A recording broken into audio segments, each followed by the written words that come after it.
Historia de la filosofía, sin temor ni temblor, Fernando Savater. Capítulo 8. Hágase la luz. En todas las épocas hay personas que deciden aceptar y respetar la interpretación del mundo que les ofrecen los demás, o sea, sus padres, los antepasados, los sacerdotes, los profesores o las autoridades que gobiernan. Podemos llamarles en sentido amplio creyentes, porque se creen lo que les enseñan esos venerables maestros sociales. Su comportamiento es semejante al de los niños, dado que mientras somos pequeños no tenemos más remedio que creer lo que nos cuentan los adultos para ir aprendiendo poco a poco cosas del mundo. Mientras fuimos niños, todos éramos creyentes. ¿Qué remedio? Podemos decir que quienes siguen siendo creyentes cuando crecen es porque eligen en cierta medida ser niños toda la vida. Resulta más cómodo, más tranquilizador. Se busca a uno menos problemas. Otras personas, en cambio, dejan de ser creyentes en cuanto se van haciendo mayores. Deciden pensar por sí mismas y poner en cuestión lo que les han enseñado, en lugar de creérselo a pies juntillas. Estudian la realidad, atienden a lo que les demuestra su experiencia. Contrastan opiniones distintas y aún opuestas a lo que predicaron sus mayores, etc. Y sobre todo se fían más de sus razonamientos que de las lecciones recibidas, por muy venerables que sean. Algunas veces, después de todo, llegan a la misma conclusión que les habían enseñado sus mayores, pero ya no la aceptan porque viene de la temida autoridad, sino que ellos mismos han sido capaces de pensarla como verdadera. En otros muchos casos, en cambio, descubren que las viejas creencias eran falsas y que hay que sustituirlas por otras mejor fundadas, o al menos plantear dudas razonables. Esto suele traerles problemas porque los creyentes les llamarán herejes, impíos, subversivos y no sé cuántas cosas más. Yo les llamaría simplemente pensantes. La batalla de las ideas se libra entre creyentes y pensantes. En unas épocas predominan claramente los primeros, pero a veces son los segundos quienes se imponen a fin de cuentas. Sin duda, en la Edad Media ganaron los creyentes por goleada. Después hubo empate durante mucho tiempo. Y en el siglo XVIII fueron los pensantes quienes dominaron el marcador. A ese siglo se le ha llamado el de las luces, y también la época de la Ilustración. Fue un momento histórico en que muchos hombres renunciaron a seguir siendo intelectualmente como niños y se lanzaron a la aventura de un pensamiento que no reconocía autoridades infalibles ni tradiciones que no se pudieran discutir. Su divisa fue: deja de creer y atrévete a saber. El resultado de esa aventura y de los caminos revolucionarios de conocimiento que inauguraron en la ciencia, la política y la filosofía ha configurado nuestra modernidad. La Ilustración consiste en la aplicación del análisis racional a los enigmas de la naturaleza y a los problemas de la convivencia humana. Las tradiciones dejan de tener peso en la argumentación y lo sobrenatural es visto sencillamente como una superchería o una superstición. La religión misma nos resulta completamente abandonada, pero debe renunciar a sus aspectos maravillosos, milagros y demás, para reducirse a la enseñanza moral, un avanzado de la Ilustración inglesa. John Toland escribió un libro titulado Cristianismo no misterioso. Por supuesto, los clérigos y sus sermones no son bienvenidos en cuestiones de ciencia o política, y se denuncia la intolerancia, es decir, la hostilidad y persecución contra el que piensa de forma diferente, como el primer pecado social. Unos cuantos años antes, a los ilustrados los habrían quemado en la hoguera sin contemplaciones. En el siglo XVIII no padecieron una suerte tan trágica, aunque bastantes de ellos no se libraron de la cárcel o del exilio, e incluso de alguna paliza, como la que le dieron a Voltaire. Sin embargo, contaron con un público incipiente que les leía y apoyaba. Durante siglos, las enseñanzas de los filósofos no llegaban más que a los estudiantes, si eran profesores en la universidad, a otros colegas de su mismo oficio con los que intercambiaban charlas o correspondencia, y en el mejor de los casos a alguna figura de la nobleza que por excepción no se dedicaba solamente a la caza y a la guerra, como el resto de su clase arrogante y analfabeta. Pero en el siglo de las luces, la extensión de las pequeñas empresas editoriales, el nacimiento de las primeras gacetas o periódicos y hasta el comienzo del correo público, qué importante fue para la cultura la aparición del sello de correos, algo así como el Internet de la época. Favorecieron que muchas personas de clase media conocieran y se interesasen por las nuevas ideas. Comerciantes, abogados, maestros, artesanos, militares retirados y también señoras cultas. Porque por fin la mujer, al menos en las clases altas de ciertos países, empezó a ser educada convenientemente.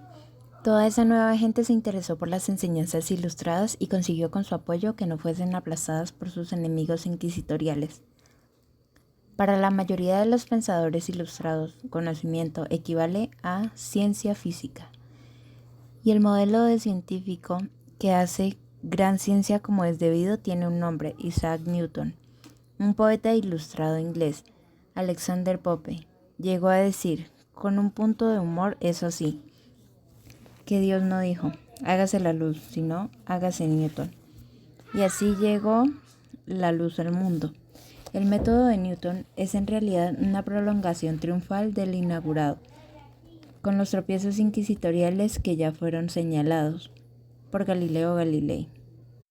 Nada de inventar hipótesis generales de cómo deben ser los asuntos del universo, para dar gusto a la teoría y luego explicar los hechos particulares de modo que no tengan más remedio que confirmarlas.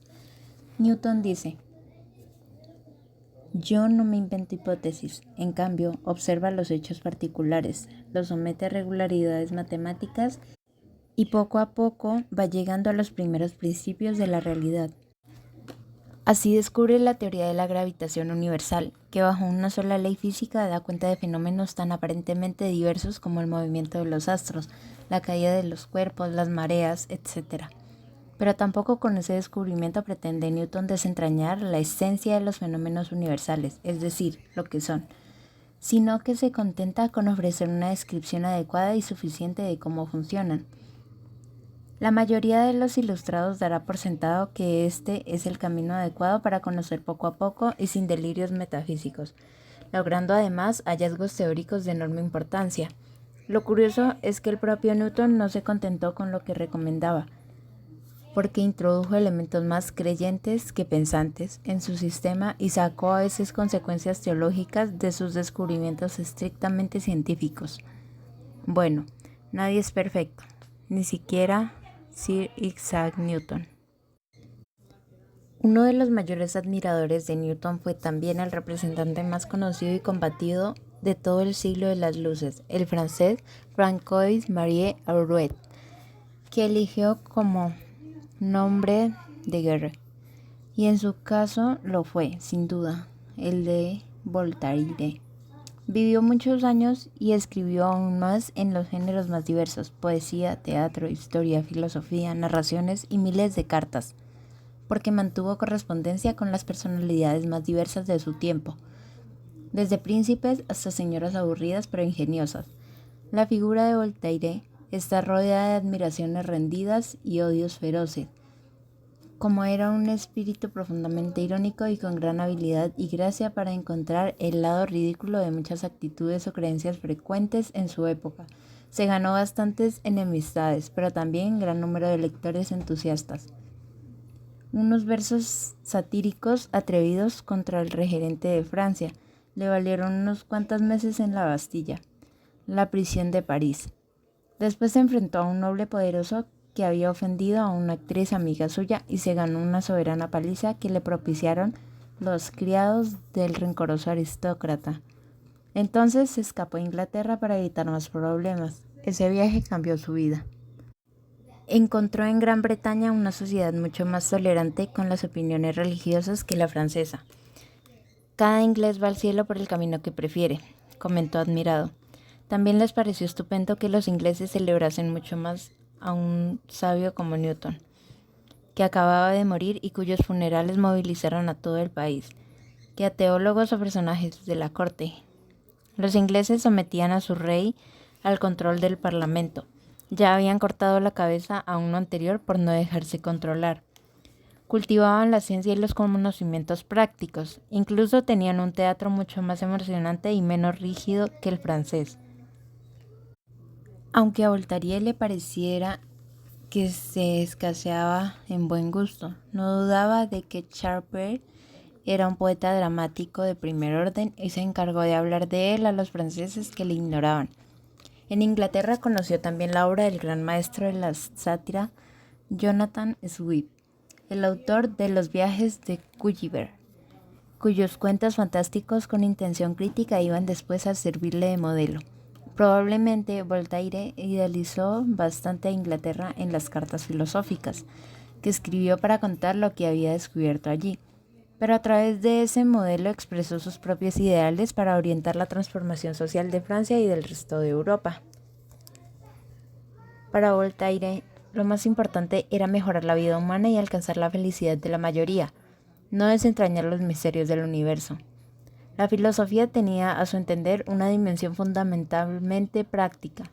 Era un arma para combatir las supersticiones, la ignorancia y las diversas formas de fanatismo. Voltaire luchó sobre todo contra la intolerancia, contra todos los que quieren imponer sus creencias a los demás, al grito feroz de «piensa como yo o muere».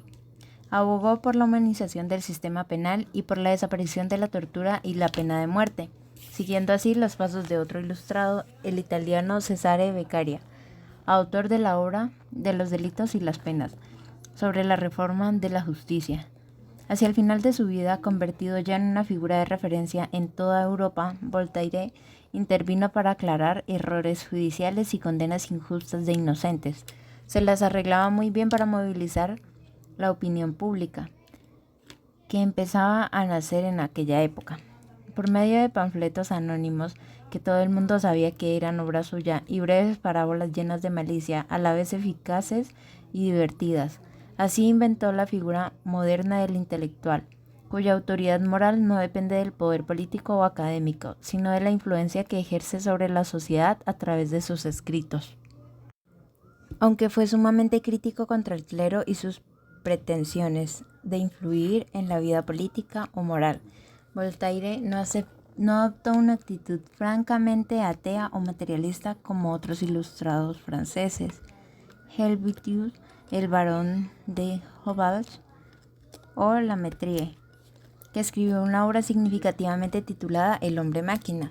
Se consideraba deísta, es decir, creía en un Dios que organizaba la naturaleza como un relojero supremo, da cuerda a su inmenso mecanismo y a la vez garantiza unas normas morales universales, basadas en la benevolencia y la solidaridad entre los humanos, que nada tienen que ver con las prohibiciones locales de comer tales alimentos o cubrir ciertas partes del cuerpo, y mucho menos con la barbaridad de quemar vivos a quienes no comparten nuestros caprichos teológicos. A fin de cuentas, la idea de Dios le parecía a Voltaire socialmente útil, y esa utilidad era mejor argumento a su favor que las 5 vías de Santo Tomás. En su obra sobre historia universal, el ensayo sobre las costumbres, Voltaire inicia un camino nuevo. En primer lugar, no solo habla de los grandes logros culturales de Europa, a la que deseaba utópicamente reunida, pues decía que Europa era una nación hecha de naciones, sino también de los conseguidos en países remotos como China o India, pero además, como han hecho luego los historiadores más recientes, ya no reduce su crónica a batallas y coronaciones de monarcas, sino que habla de descubrimientos científicos y otros logros intelectuales o sociales. A pesar de muchos tropiezos y retrocesos, piensa que la razón se va abriendo paso poco a poco en el mundo moderno, contra supersticiones y tiranías. Hay un cierto progreso en la humanidad, sin embargo, su optimismo es muy relativo. Precisamente su narración más célebre, Cándido, cuenta las desventuras de un joven ingenuo que se les cree las enseñanzas de su preceptor, un seguido de Leibniz convencido de que el nuestro es el mejor de los mundos posibles, hasta que la evidencia trágica de la maldad humana y los desastres de la historia le encargan de desengañarle por encima de todo. Voltaire fue un enamorado de la vida, maravillosa, dramática y contradictoria, que concluyó uno de sus poemas con esta declaración rotunda: el paraíso terrenal está donde yo estoy. Sin embargo, la primera gran figura de la Ilustración en Francia, cronológicamente anterior al propio Voltaire, es Charles Louis de Secotat, barón de Montesquieu. Su primer libro, Las cartas persas, es una sátira a través de la visión extrañada del joven persa uzbek que viaja a París. Montesquieu critica con humor la forma de vida que consideran todos allí, entonces normal, sin percibir sus absurdos e intransigencias. Todos solemos creer que nuestra manera de vivir, de comer, de rezar o de pensar es la más natural de todas y que las demás son bastante raras. Las señoras le preguntan en los salones a Uzbek: pero oiga, ¿cómo se puede ser persa? Sin darse cuenta de que en otras latitudes habrá quien se pregunte cómo se puede ser francés o europeo. Pero la obra fundamental de Montesquieu es El espíritu de las leyes, en la cual trata de estudiar las leyes que rigen la convivencia humana, por supuesto, las leyes de la naturaleza. El clima de cada país, sus paisajes, su cultivo, etc., influyen en la conducta humana, pero no la determinan, a pesar de estar sometidos a la necesidad natural. La conducta de los hombres es libre y rebelde. Las leyes de los países corresponden a la invención de los hombres, no a la imposición divina o natural. Cada forma de gobierno exige de los ciudadanos un tipo de disposición que será temor en las tiranías despóticas, honor en las monarquías basadas en los prejuicios de clase aristocráticos y virtud cívica en las repúblicas. Aunque cada una tiene ventajas e inconvenientes, Montesquieu prefiere aquellos sistemas políticos, por ejemplo el inglés, que representan la separación de tres poderes: legislativo o parlamentario, ejecutivo o gubernamental y judicial, como la mejor garantía de las libertades públicas. Cada época tiene algún acontecimiento técnico o logro cultural que se convierte en su emblema y da la señal de partida para una forma de ver y de ser realmente nueva. En nuestro tiempo es sin duda Internet, con todo lo que implica en el ámbito de la comunicación y el conocimiento.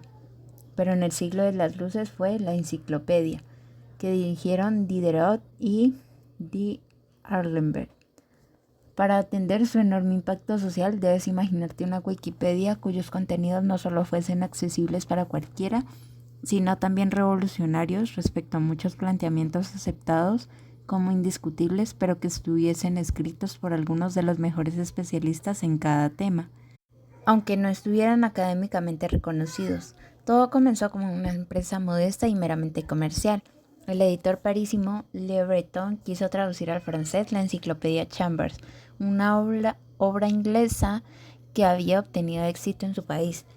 Encargó esta versión a Diderot y a D'Alembert, quienes en lugar de traducir sencillamente la obra se propusieron acometer un empeño semejante pero totalmente nuevo. La enciclopedia inglesa era una simple obra de consulta más bien conformista, pero la enciclopedia francesa sería una pieza de erudición profundamente moderna y hasta revolucionaria. No se limitaría a mostrar una acumulación dispersa de conocimientos por orden alfabético, sino que se debía exponer la articulación racional entre ellos, hasta lograr algo así como el mapamundi de los saberes humanos. La enciclopedia comenzaba con un largo prólogo escrito por D'Alembert, que era un reputado matemático y devoto del método científico. Siguiendo a Francis Bacon, establecía que el hombre tiene tres capacidades cognitivas: la memoria, que registra de modo pasivo los sucesos; la razón, que los conecta entre ellos y obtiene nuevas conclusiones; y la imaginación, que propone audaces combinaciones inéditas a partir de esos materiales. Cada una de estas capacidades da lugar a un área de conocimiento principal. De la memoria proviene la historia, en su sentido más amplio, que incluye el registro de todos los que tenemos constancia. De la razón proviene la filosofía, que incluye todas las ciencias y excluye la metafísica y la teología, porque carecen de base empírica aportada por nuestros sentidos. Y de la imaginación dependen las bellas artes, literatura, pintura, escultura, etc. Esas son las tres ramas principales del gran árbol de la sabiduría humana que la enciclopedia debía reflejar e ilustrar de la manera más minuciosa posible. Según fueron apareciendo los numerosos volúmenes de la enciclopedia, la alarma se extendió entre los poderes fáticos más reaccionarios de la sociedad, encabezados, como tantas otras veces, por la Iglesia Católica. Aunque los artículos de la obra trataban por lo general de modo bastante respetuoso los dogmas religiosos, resultaba evidente que la fe no era considerada con el mismo aprecio que los descubrimientos científicos o los logros de las artes útiles. Además, los artículos históricos mostraban poco entusiasmo por los reyes, las conquistas y las grandes batallas. En cambio, daban importancia a quienes habían combatido el fanatismo y promovido la tolerancia. Las autoridades de la monarquía francesa consideraron esa preferencia como una inquietante y subversiva falta de respeto. En varias ocasiones, la publicación de la enciclopedia fue interrumpida. Se requisó el material preparado para componer un volumen e incluso se encarceló por algún tiempo a Diderot. Pero la empresa, con retrasos y dificultades, continuó adelante. Los suscriptores que esperaban cada uno de los tomos y pagaban por adelantado permanecieron fieles. De modo que Le Breton tuvo razones para seguir hasta el final. Por una vez el interés comercial y el cultural se apoyaron mutuamente. Es verdad que muchos abandonaron el barco antes de llegar a puerto. De Allenberts se asustó e hizo un mutis por el foro. Voltaire se aburrió de tanta erudición y compuso su propio diccionario filosófico, más concentrado y polémico. Y muchos otros se retiraron para evitarse problemas o sinsabores. La verdad es que la enciclopedia acabó por realizarse gracias a Denis Diderot, quien no solo la dirigió hasta el final, sino que escribió numerosos artículos, organizó el material de cada volumen, burló la censura fingiendo acatar sus prohibiciones y hasta soportó pasar una temporadita en prisión por su causa. Pero además Diderot tuvo tiempo para escribir novelas, obras teatrales, diálogos filosóficos y ensayos sobre la naturaleza, el teatro, el arte, la psicología y la moral. Intelectualmente representaba un raro mestizaje, porque fue a la vez escéptico y entusiasta, y estaba fascinado por las constantes transformaciones que se dan en el universo, desde los átomos a las estrellas, y se burló de quienes creen que todo permanece siempre igual, porque les da vértigo el perpetuo movimiento que todo lo cambia. Cuando el viajero Bougainville regresó de los mares del sur y contó cómo vivían allí los llamados salvajes, aparentemente sin leyes morales o religiosas, él escribió una obrita fantástica en la que imaginaba una isla semejante en la que todo el mundo era espontáneamente feliz, gracias a la libertad de costumbres. Es sin duda posible discrepar de muchas ideas de Diderot, pero es difícil no admirar su tesón combativo o dejar de sentir simpatía por su humanismo apasionado y sensual.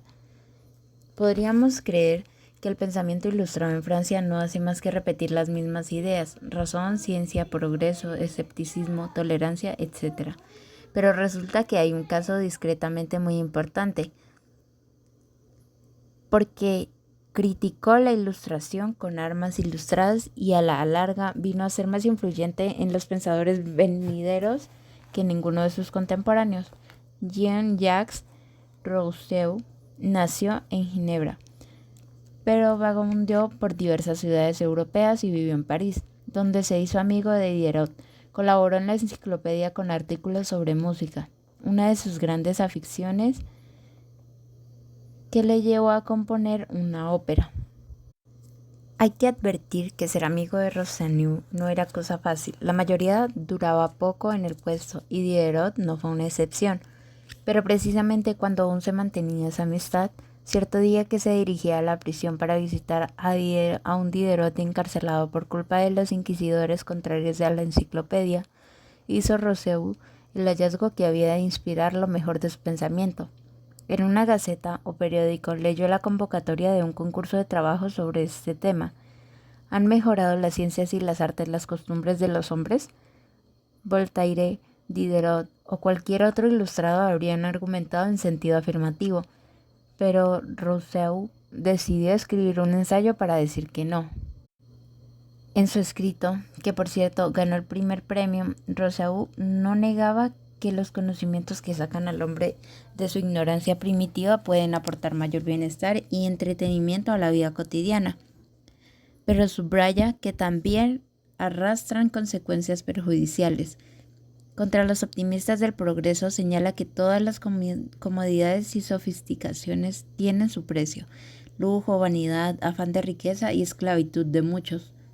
Sobre todo, esa vida social más compleja introduce entre los humanos la semilla de la desigualdad. Imaginemos que en su origen los hombres vivían en un estado de naturaleza en el que le ignoraba la propiedad o la autoridad, y cada cual solo se preocupaba de conservar su vida como mejor podía.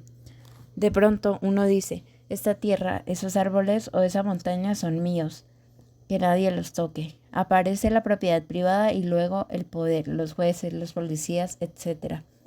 Ya hemos caído en la trampa. El inocente salvajismo primordial se ha pervertido en culpabilidad y conflicto social. Por supuesto, Rousseau no cree posible volver al estado de la naturaleza primitivo ni aconseja reconvertirnos otra vez en buenos salvajes. Incluso advierte que tales santos espontáneos quizá no existieron nunca. Propone, sin embargo, que tratemos de corregir los males de la sociedad reflexionando sin autocomplacencia sobre ellos. En el terreno político, su obra, El contrato social, establece las normas de un régimen ideal del Estado en el que cada cual renuncia a su libertad natural para ganar junto a los demás la libertad civil y el derecho de la propiedad. Las decisiones han de ser tomadas democráticamente por los ciudadanos, pero siempre que no representen la voluntad de todos, es decir, los intereses egoístas de cada cual, sino la voluntad general, o sea, la aspiración razonable de cada uno al bien común de la sociedad. Incluso sería aconsejable fomentar una religión civil que, en lugar de prometer la salvación de cada individuo, convirtiera el bien de la sociedad en la salvación de todos. También en el terreno educativo es necesaria una reforma a fondo. En su ficción filosófica, Emilio, quizá el libro sobre educación más influyente que nunca se ha escrito, cuenta la formación de un niño cuya bondad natural no es contrariada por imposiciones artificiales, sino fomentada y aprovechada para convertirle en un socialmente útil, logrando que su espontáneo amor a sí mismo acabe por transformarse en amor al prójimo. Resulta curioso que, a pesar de sus intereses teóricos por la educación, el filósofo prefiriese practicarla por lo menos posible. A sus propios hijos los entregó nada más nacer a un orfanato. En la obra de Rousseau se combina el uso ilustrado de la razón con cierta desconfianza hacia ella también racionalista y un reconocimiento de la importancia del instinto, los sentidos y las pasiones. Fue a la vez revolucionario y conservador, con lo cual se buscó enemigos en todas las facciones de su época, pero a la vez se ganó incontables discípulos futuros hasta el día de hoy. Desde luego, la Ilustración no fue solamente un asunto francés, también tuvo representantes en los países anglosajones. Uno de los primeros fue el irlandés George Berkeley, que se dedicó al oficio no demasiado frecuente entre filósofos de obispo. Solo recuerdo también ese gremio a San Agustín. Además de ser teólogo, así como teórico de las matemáticas y la economía política, sobre todo un estupendo e ingenioso escritor, como demuestra en sus diálogos entre Gilas y Filonus. A Berkeley le interesaba más la defensa de las creencias religiosas que la filosofía pura y dura. Como buen anglosajón, es empirista, en la línea del maestro John Locke, pero su habilidad consiste en utilizar el empirismo a favor de la religión y no en contra de ella. La mayoría de quienes sostienen que todo nuestro conocimiento viene de los sentidos acaban defendiendo posturas materialistas, pero Berkeley les acusa de inconsecuencia porque señala que precisamente la materia es algo que en ningún sentido revela. Supongamos que contempló una manzana, Mis sentidos me aportan colores, forma, dureza, al tacto, aroma, sabor, pero nunca nada parecido a una cosa material que subyace y provoca ese cúmulo de impresiones. Si hay que ser empiristas, seámoslo hasta el final. Solo existe lo que yo, es decir, mi espíritu, mi alma, percibido. Y puedo estar seguro de su existencia nada más que mientras lo percibo. ¿Quién me dice a mí que la manzana sigue existiendo cuando yo me vuelvo de espaldas y ni la veo, ni la toco, ni la huelo, ni que existo yo? El alma que siente y piensa es indudable, y ya lo dijo Descartes. Lo que en cambio es inverificable experimentalmente es la famosa materia. Entonces, ¿debo creer que todas las cosas desaparecen cuando mis sentidos no las perciben? Pues deberíamos suponerlo, salvo que Dios exista, porque Dios todo lo percibe constantemente, las estrellas más lejanas y el fondo del mar, las manzanas a las que les doy la espalda y mi hijo, a quien he dejado en el colegio y al que no volveré a percibir hasta dentro de varias horas. Gracias a él, que todo lo percibe sin cesar, el universo y su inmensa población nunca dejan de existir, de modo que el empirismo radical es un argumento favor del alma y de Dios, no de la materia. Aunque tuviese muy poco que ver con un obispo o cualquier tipo de creyente ortodoxo, el escocés David Hume aprovechó para estimular su fecundo pensamiento. Los planteamientos de Berkeley, así como los anteriores de John Locke. Hume no solo fue un gran filósofo, sino también psicólogo, magnífico historiador. Su Historia de Inglaterra sigue siendo un modelo para los historiadores modernos y hasta un precursor de lo que luego llamó antropología en su estudio del origen de las ideas religiosas, pero su principal campo de la reflexión en todos los casos fue la naturaleza humana. Hume fue un empirista radical, incluso más que Berkeley, para él solo existen las impresiones que nuestros sentidos nos aportan, lo que llamamos ideas, no son más que recuerdos de impresiones pasadas. Con todo lo demás son conjeturas. ¿Qué hacemos a partir de nuestras percepciones y qué damos por buenas a fuerza costumbre las cosas del mundo, y nosotros solo tenemos impresiones de color, forma, sabor, tamaño, y a partir de la combinación de ellas creemos que existen unas cosas a las que llamamos manzanas o estrellas? El alma, el yo, solo tenemos una sucesión de impresiones de la memoria, de impresiones pasadas que asocian con las presentes, cuya continuidad nos hace creer que hay una entidad o un sujeto que protagoniza tales chispazos sensoriales. Las leyes de la naturaleza, como la casualidad, son simples hábitos o rutinas que tomamos por vínculos objetivos. O sea, como estamos acostumbrados a ver el trueno, sigue al relámpago, decidimos que éste le causa a aquel. Hume es un escéptico decidido, es decir, que duda seriamente de que podamos conocer nada con certeza objetiva, puesto que todas nuestras impresiones son subjetivas, pero también duda del escepticismo mismo, o sea, que está convencido de que en cuanto dejemos de filosofar, manía que suele durarnos poco, volveremos a creer que existen cosas con tales o cuales atributos en la realidad externa, que tenemos alma y que las causas son algo firme y seguro. Dios, la religión. Hume supone que el origen de la religión es el politeísmo, es decir, una serie de entidades fantásticas, buenas o malas, favorables o desfavorables, que los hombres se inventan para explicar con aquellos fenómenos de la naturaleza que les perjudican o que les resultan beneficiosos. Como nuestra vida está llena de incertidumbre y nunca sabemos si podremos conseguir lo que aceptemos, nos inventamos unos interlocutores mágicos a los que rogar pidiendo suerte y ayuda. Tampoco el Dios providencial de los cristianos o el Dios relojero, organizador de la naturaleza de los deístas, como el Voltaire, le merece mayor aprecio. En sus diálogos sobre la religión natural, que fue publicado póstumamente para evitarle problemas con los inquisidores, desmonta con razones contundentes todas las supuestas pruebas cosmológicas o morales a favor de la existencia de los grandes espíritus, definitivamente inverticables. En el tema moral, Hume alivia a la ética de rigores puritanos, sacrificios y amenazas. Para él no hay otra norma de conducta que el bienestar humano. Lo que nos resulta agradable, placentero y útil es lo bueno, lo que nos hace sufrir y lo que nos impone padecimientos es malo, pero no se trata de la búsqueda de un bienestar meramente egoísta, porque existe en cada uno de nosotros, por lo menos en los mejores momentos, un sentimiento espontáneo de simpatía y benevolencia hacia nuestros semejantes, de modo que procurar hacer más grata la vida de los demás aumenta la satisfacción de los sentimientos en cuanto a la virtud social por excelencia.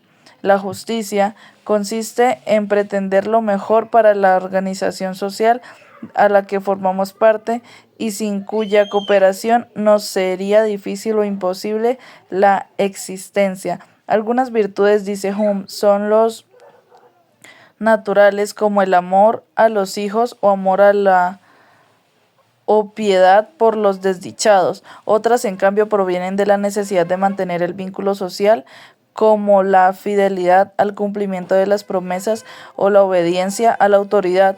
En todos los casos, lo que buscamos con moral es disfrutar mejor las posibilidades personales y sociales de nuestra. Pero sin duda, el filósofo más importante del siglo de las luces no fue un francés ni un anglosajón, sino alemán. Se llamó Immanuel Kant y vivió toda su vida y murió en la ciudad prusiana de Königsberg, que hoy forma parte de Rusia. Quienes suponen que para adquirir conocimientos y ampliar nuestra visión del mundo es impredecible viajar, tropiezan en Kant, con un argumento contra su teoría, sin dar nunca un paso fuera de su ciudad natal.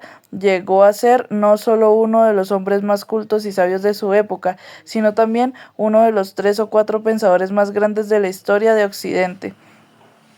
Desde luego, su vida carece de acontecimientos hiperespeciales notables. Una revista del corazón o una novela de aventuras podrían sacar poco partido de él. Fue protagonista, sin embargo, de grandes revolucionarios sucesos, pero todos ocurrieron en silencio de su despacho, mientras pensaba y escribía. Se ganó la vida como catedrático de filosofía, inaugurando la saga moderna de pensadores profesores que hoy es ya la mayoritaria. Su puntualidad era legendaria. Todos los días daba un paseo higiénico, y se dice que los habitantes de Königsberg ponían sus relojes en hora al verle pasar, ni un minuto antes ni un minuto después de cuando solía pasar. Sin embargo, no fue un tipo hosco y aburrido, sino de conversación amena y con mucho sentido del humor. Al final de su vida fue apoderado de él la demencia senil, lo que ahora llamamos enfermedad de Alzheimer.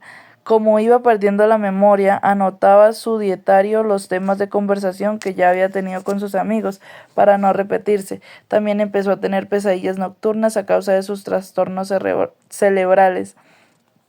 Una de sus últimas anotaciones se refiere probablemente a ellas. No entregarse a los pánicos de las tinieblas. Ahí se oye la definitiva palabra firme y valerosa del gran ilustrado.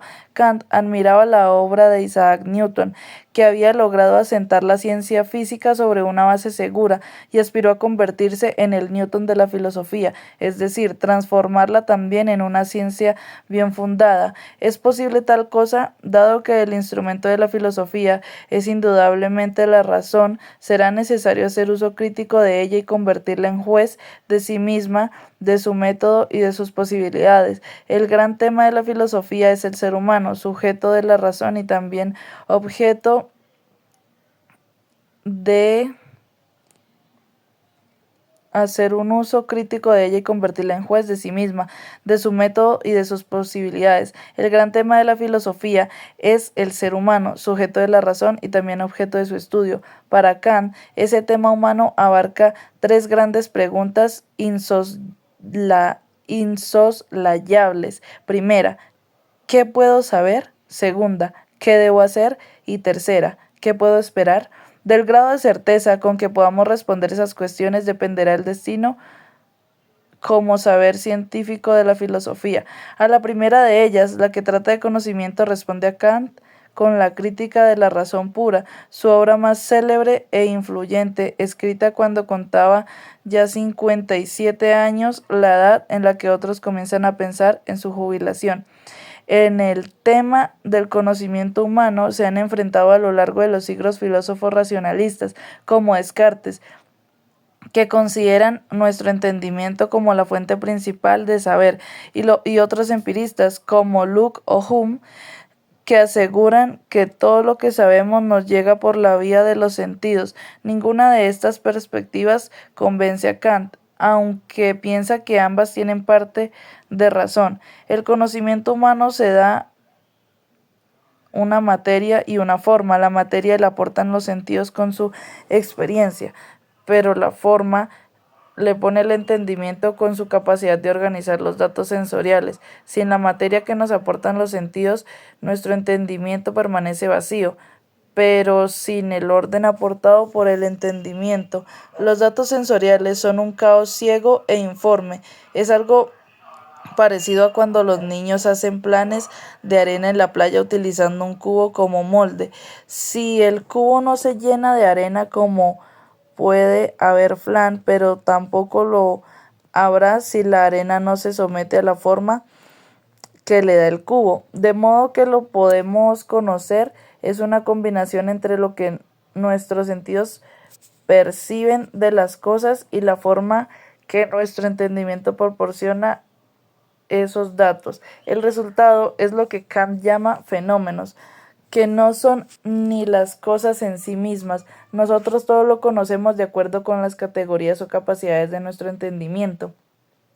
Quizá otros seres con entendimiento distinto y sentidos diferentes las conozcan de otro modo, ni tampoco un universo de nuestra razón pura y desligada de la experiencia, pero sucede que la razón no se resigna a limitarse a trabajar con datos sensoriales y quiere ir más allá. Las grandes ideas metafísicas, es decir, el alma, el mundo como totalidad universal y Dios, son aspiraciones ambiciosas de la razón a volar más lejos de lo que la experiencia concreta aporta. Es una ambición muy humana, pero que fracasa en un cúmulo de contradicciones insuperables, algo semejante a una paloma que al volar nota la resistencia que el aire le ofrece y puede suponer que sin aire el vacío volaría mejor y más alto, ignorando que ese aire que se le resiste es también lo que sostiene su vuelo. La siguiente gran pregunta: ¿qué debo hacer? Los seres humanos somos activos y constantemente debemos tomar decisiones para hacer esto o lo otro. En la mayoría de los casos son circunstancias las que nos imponen el camino que debemos seguir, la necesidad de comida o cobijo, el destino de conservación, el afán de recompensas o el miedo a los castigos, la simpatía o antipatía que sentimos por los demás. Afectará así nuestro comportamiento. Es heterónomo, o sea que sigue una norma ajena que nos llega desde afuera, como si alguien o algo nos diese una orden que obedecemos. Para Kant, esa forma de actuar puede ser prudente o injustificada, pero no es propiamente moral. El verdadero comportamiento moral tiene que ser autónomo, es decir, que brote de una ley que nada me impone y que yo acepto como fruto de mi propia libertad de ser racional. Esa forma autónoma tiene que expresar lo mejor de mi voluntad, no mi apetito, ni mi ambición, ni mi miedo a los castigos. Será un imperativo, o sea, una orden que yo doy a mí mismo por simple respeto a lo mejor que hay en mí. No estará condicionada a conseguir esto o aquello, sino que será un imperativo categórico que busca lo bueno. ¿Cómo saber que este imperativo proviene verdaderamente de la buena voluntad y no de algún interés menos elevado? Cuando yo hago algo que me beneficia a mí, pero no a otros, es como si dictase una ley que vale solo para mí, aunque no para los demás. El que miente es como si pensara: está bien que yo mienta cuando me conviene, pero yo quiero que los demás me digan la verdad, porque si a todo el mundo le da por mentir, ya no sacaré ventaja de mis propias mentiras. Y el que roba piensa, está bien que yo robe lo que quiera, pero no que me roben los demás a mí, porque si no será imposible disfrutar lo que he robado, etcétera.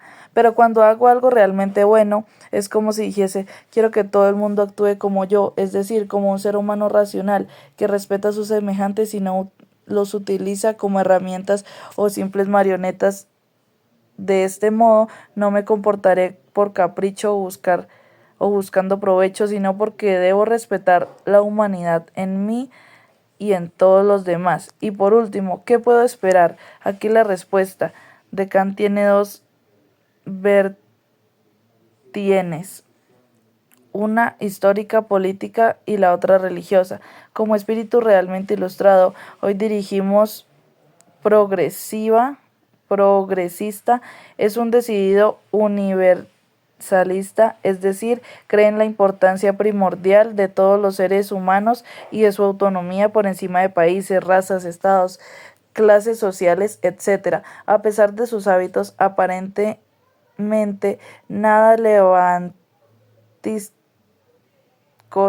Kant simpatizó con la Revolución Francesa y condenó enérgicamente los abusos del colonialismo europeo. Sin embargo, en cuestiones políticas podía ser idealista, aunque no meramente ingenuo. Sabía que los seres humanos tienen tendencia a cooperar unos con otros por su propia naturaleza social, pero también que encuentran en ideologías religiosas, ambiciones políticas, etc., mil razones para enfrentarse. Padecemos una insociable sociabilidad y las comunidades humanas se mueven entre guerras que las arruinan y no la cooperación comercial que las hace prosperar. El ideal de una paz perpetua que no sea la de los cementerios, sino la que proviene de la armonía del interés bien entendidos. Para obtenerla, los países deberán dotarse de constituciones republicanas. Los monarcas declaran guerras, pero no así los pueblos. Y habrá que ir